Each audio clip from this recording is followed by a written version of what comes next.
Olá, eu sou Valdo Santos e começa agora mais uma edição do UFSC Entrevista. Hoje vamos falar sobre a sexualidade dos adolescentes. Nosso convidado é o professor Gonzalo Jaime Cofre, do Departamento de Biologia Celular, Embriologia e Genética da Universidade Federal de Santa Catarina. Olá, professor, seja muito bem-vindo ao nosso programa. Muito obrigado pelo convite. Bom, professor, um tema bastante importante, não só para os adolescentes, mas também para os pais, né, para as pessoas que convivem e que têm um adolescente na sua casa. Eu queria começar exatamente falando desse tema, professor. A gente, pelo menos, vem se atualizando exatamente sobre essa questão e descobrimos aí exatamente o motivo, quer dizer, o motivo de os jovens não estar usando camisinha, ou seja, descobrimos que os jovens não usam camisinha, não estão usando camisinha. E qual é o motivo principal? Olha, essa é uma boa pergunta, né? Eu acho que revela um pouco o estado, né, da arte da educação sexual aqui no Brasil, né? Surpreende porque a informação do uso do preservativo para proteção se reconhece por 98, 99% dos escolares. Então, eles sabem que essa informação permeia a escola. O que é estranho é que pelo menos 30% deles, apesar de saber que o uso de preservativo é um elemento importante, né, que deve ser considerado como uma proteção, 30% se arrisca e não usa o preservativo. Isso te indica de que existe aqui uma porcentagem, né, obviamente grande, importante, de crianças que não estão empoderadas da importância do uso do preservativo. Revela talvez que o foco, né, de como a gente está tratando a sexualidade não seja de maneira correta. Acho que talvez a gente está muito pensando na doença sexualmente transmissível e em tentar assustar a criança, mas talvez fica claro que aquela criança que não quer se proteger com preservativo é um indicativo um pouco óbvio, né, de que essa criança não está gostando muito dela e que talvez a gente deveria mudar nosso foco sobre a sexualidade, um pouco tentando permear a sexualidade através de uma questão mais de empoderamento da criança e talvez pensar ou deixar a criança fluir um pouco melhor sobre aspectos de autoestima e passar talvez para um ponto ainda mais importante, que é olhar a sexualidade em um âmbito do respeito, né? De entender um pouco os limites, a importância de conhecer teu corpo, de respeitar teu corpo. E quando você respeita seu corpo, amando teu corpo, você consiga entender um pouco a importância do uso do preservativo. Porque se tu focas, por exemplo, e aqui um elemento um pouco importante de conversar, é como você focando em assustar a criança sobre uma doença sexualmente transmissível, você talvez esteja passando uma informação errada. Por exemplo, uma herpes genital produz uma determinada lesão. A criança que está iniciando uma relação sexual e não vê essa lesão genital, ela pode se arriscar. Não tem... Ou seja, você tem que demonstrar na prática os exemplos para que ela possa visualizar melhor. Mas o melhor exemplo é que as doenças sexualmente transmissíveis, elas não têm, algumas são assintomáticas. Então você não apresenta lesões e o herpes genital ele tem uma parte importante, né, da fase da doença, ela é assintomática. Então a criança não vai conseguir olhar uma ferida, um ferimento. Então ela pode se arriscar não entendendo adequadamente o conceito de doença assintomática, de doença silenciosa. Agora, professor, esse descuido, eu diria assim, esse momento, até podemos colocar esse momento negativo, né, essa informação negativa do não uso da camisinha. Esse momento acontece, por exemplo, vamos colocar aqui em baladas, em festas, ou seja, naquele momento de encontros onde o sujeito aí relaxa, onde o adolescente de repente toma lá uma dose qualquer de bebida, até mesmo droga, outra droga qualquer.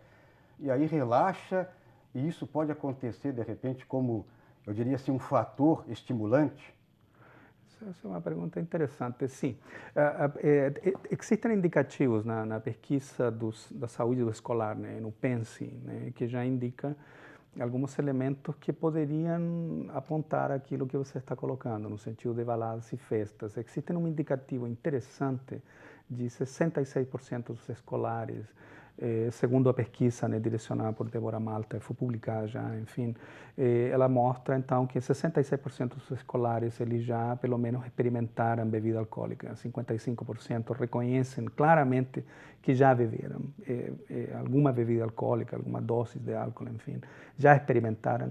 E isso te indica 55% da população escolar já te dá um alerta de que provavelmente tem ali alguma desinibição ou uma perda de um controle que possa contribuir, não tenho plena certeza disso, mas que pode contribuir ao outro elemento de você se desproteger durante o ato sexual.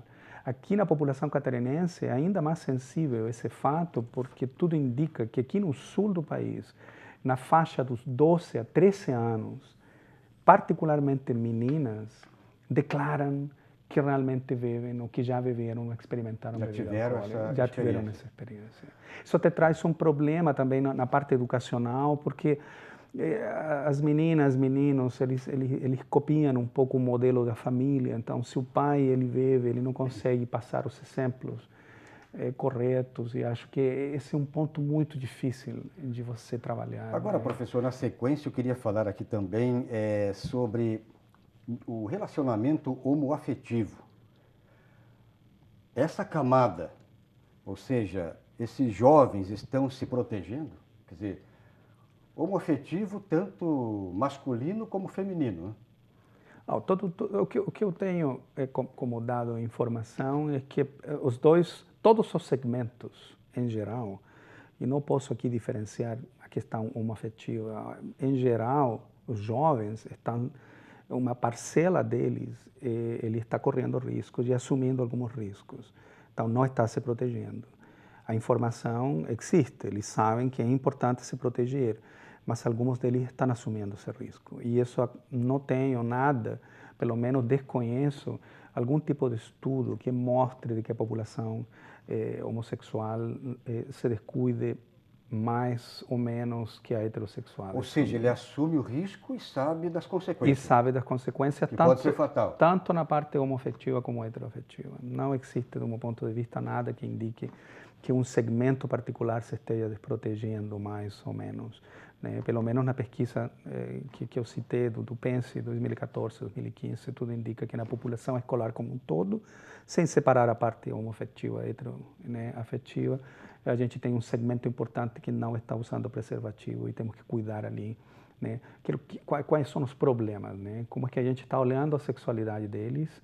Eu acho que o foco está mal colocado, acho que a gente não está educando corretamente, e acho que a outra questão talvez importante ali, não sei, talvez seja o segmento jovem não está claramente direcionado na educação sexual. A gente está focando talvez com educadores sexuais jovens seriam talvez ou dariam uma contribuição melhor para a educação desse segmento, né? Bem, professor, e para fechar esse nosso primeiro bloco, agora o que fazer para esses jovens ou voltarem ou começarem a usar o preservativo, né? Quer dizer, para quem está começando, eu diria assim, a vida sexual, né, o lado sexual mesmo ativo, o que fazer? E aqueles que usavam e deixaram de usar, o que fazer para fazer essas pessoas aí a usar o preservativo para se protegerem contra essas DSTs, né? Temos que assumir, eu chamaria assim, assumir corresponsabilidades. Acho que primeiro temos que entender que a sociedade, particularmente a sociedade catarinense, deve assumir de que as crianças estão transando precocemente. Essa é a primeira coisa. Cada vez mais cedo. Né? Cada vez mais cedo. Tem uma pesquisa que a gente acabou de publicar em uma revista internacional, a gente conseguiu mostrar de que as crianças estão transando na faixa dos 11 a 12 anos. Então, a iniciação sexual já é precoce, essa é a primeira questão. Então, a gente tem que empoderar não só os jovens, você tem que trabalhar no segmento de crianças e adolescentes. O empoderamento tem que ser através da família, o diálogo familiar, isso é uma questão fundamental. Enquanto você tenha diálogo dentro da família, você pode ter efeitos importantes na conduta sexual da criança.